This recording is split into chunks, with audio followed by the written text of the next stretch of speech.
ഒരിക്കൽ കൂടി നല്ലവനായ യേശുവിൻ്റെ നാമത്തിൽ നിങ്ങളെ സന്തോഷപൂർവ്വം സ്വാഗതം ചെയ്യുകയാണ്. ദ സ്റ്റോറി എന്ന വീഡിയോ സീരിയലിൻ്റെ 3-ാമത്തെ എപ്പിസോഡിലേക്ക് നമ്മൾ വന്നിരിക്കുകയാണ്. നമ്മൾ കേട്ടുകൊണ്ടിരിക്കുന്നത് ഒരേ വിഷയം തന്നെയാണ്.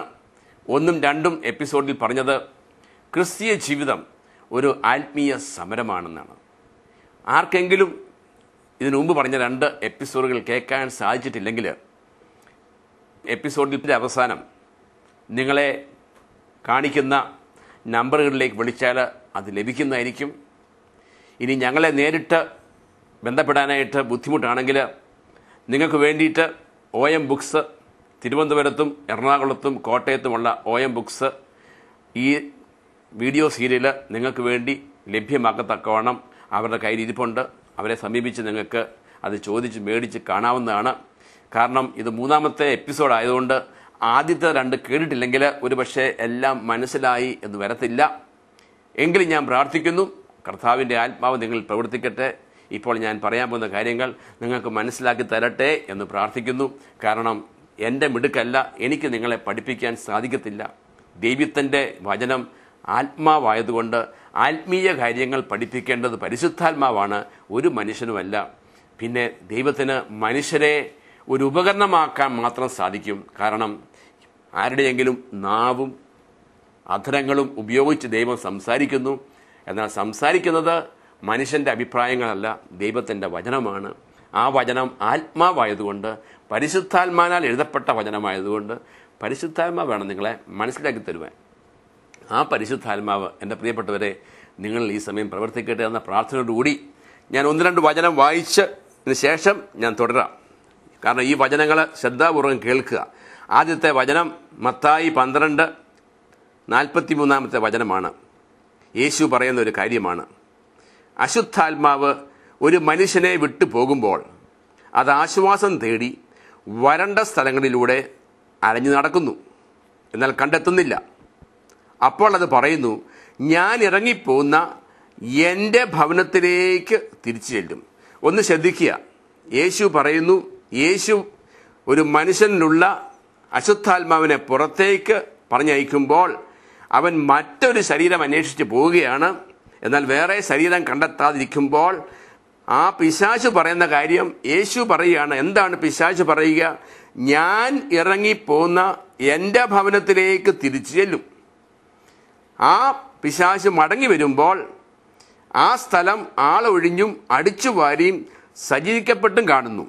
അപ്പോൾ അത് പുറപ്പെട്ടു ചെന്ന് തന്നേക്കാൾ ദുഷ്ടരായ 7 ആത്മാക്കളെ കൂടി തന്നോടൊത്ത് കൊണ്ടുവരികയും അവിടെ പ്രവേശിച്ച് വാസമുറപ്പിക്കുകയും ചെയ്യുന്നു. അങ്ങനെ ആ മനുഷ്യൻ്റെ അവസാനത്തെ സ്ഥിതി ആദ്യത്തിനേക്കാൾ ശോചനമായി തീരുന്നു. ഈ ദുഷിച്ച തലമുറയ്ക്കും ഇതുതന്നെയായിരിക്കും അനുഭവം. ഈ ദുഷിച്ച തലമുറയ്ക്കും ഇതുതന്നെയായിരിക്കും അനുഭവം. ഒരു വചനം കൂടി, എഫേസോസിൻ്റെ 2-ാമത്തെ അധ്യായം 2-ാമത്തെ വചനം. ഇത് രക്ഷിക്കപ്പെട്ട യേശുവിൻ്റെ ശിഷ്യന്മാരടങ്ങുന്ന സഭയ്ക്ക് എഴുതുക. അവരുടെ നേരത്തെയുള്ള അവസ്ഥയാണ് പറയുക. അതിൽ നമുക്ക് മനസ്സിലാക്കേണ്ടത് യേശുവിനെ സ്വീകരിക്കാത്തവരുടെ അവസ്ഥയാണ് ഇവിടെ പറയുക. എഫേസോസ് 2:2 പറയുന്നു, യേശുവിനെ സ്വീകരിക്കുന്നതിന് മുമ്പ് ഈ ലോകത്തിൻ്റെ ഗതി പിന്തുടർന്നും അനുസരണക്കേടിൻ്റെ മക്കളിൽ പ്രവർത്തിക്കുന്ന അരൂപിയായ അന്തരീക്ഷ ശക്തികളുടെ അധീശനെ അനുസരിച്ചുമാണ് നിങ്ങൾ നടന്നിരുന്നത്. വളരെ കാര്യമായിട്ട് ശ്രദ്ധിക്കുക.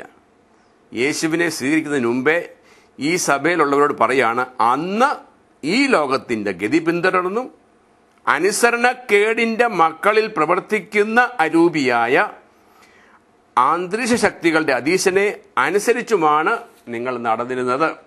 ഞാൻ സമയം ലാഭിക്കാൻ വേണ്ടി 12-ാമത്തെ വചനത്തിലേക്ക് പോവുക.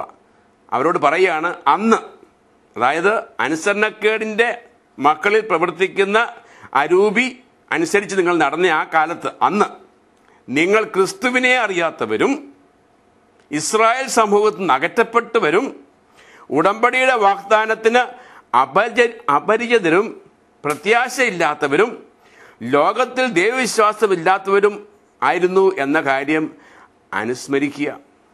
എന്നാൽ ഒരിക്കൽ വിദൂരസ്ഥരായ നിങ്ങൾ ഇപ്പോൾ യേശുക്രിസ്തുവിൽ അവൻ്റെ രക്തം വഴി സമീപസ്ഥരായിരിക്കുന്നു.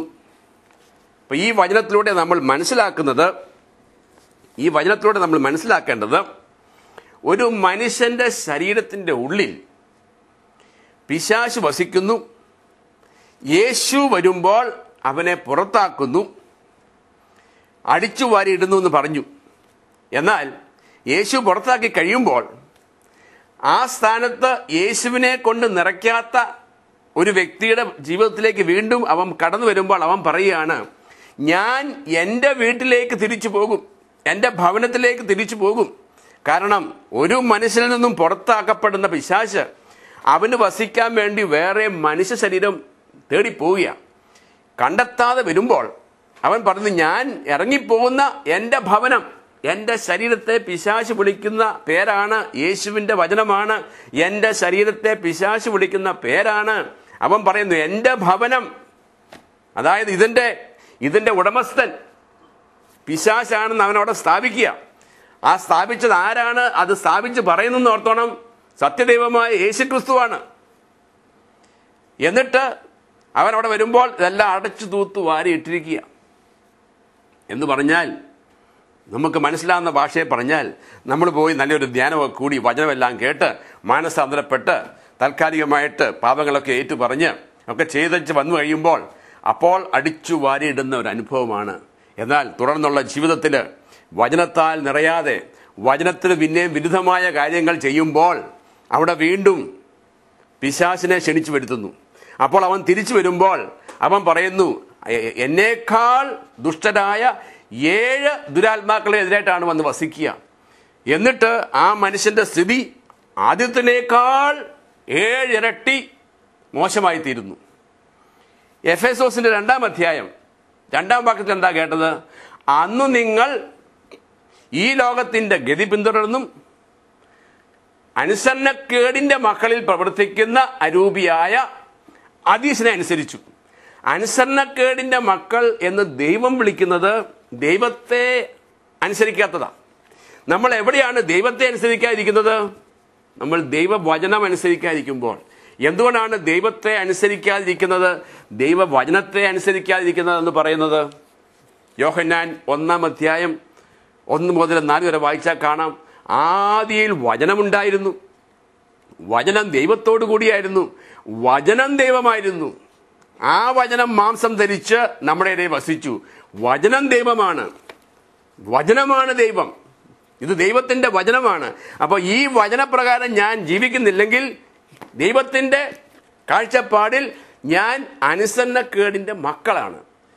ദൈവവചനം അനുസരിച്ച് ജീവിക്കാത്ത വ്യക്തികളിൽ വസിക്കുന്നത് പൈശാചികമായ ശക്തികളാണെന്ന് ദൈവത്തിന്റെ വചനം രേഖപ്പെടുത്തിയിരിക്കുകയാണ്.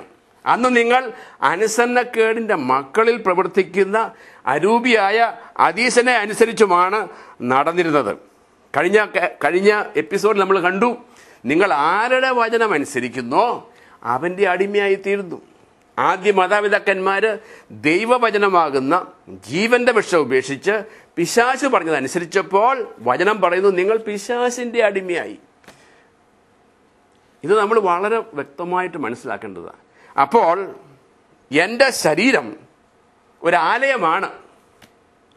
അത് വചനപ്രകാരം രക്ഷിക്കപ്പെട്ട് യേശുക്രിസ്തുവിനെ മാത്രം നാഥനും കർത്താവും രക്ഷകനുമായി സ്വീകരിച്ച ഒരു വ്യക്തി ദൈവത്തിൻ്റെ ആലയമാണ്, യേശുവിൻ്റെ ആലയമാണ്, പരിശുദ്ധാത്മാവിൻ്റെ ആലയമാണ്.